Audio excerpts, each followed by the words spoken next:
You see, Allah is amazing.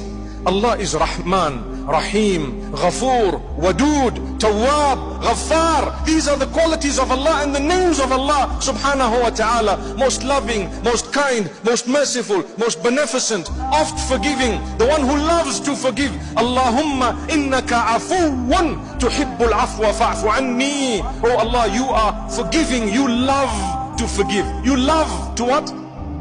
To forgive. You love to forgive. That's a quality of Allah. He loves to what? Remind yourself. Don't lose hope in the mercy of Allah. Allah loves to forgive. Fa'fu anni, so Allah forgive me. Oh Allah, forgive me. Allah's mercy is such that as human, He knows you will do good deeds and you will do bad deeds. Allah says, when your good deeds are more than your bad, I will grant you paradise. When your good deeds are more than your bad, I will grant you Jannah.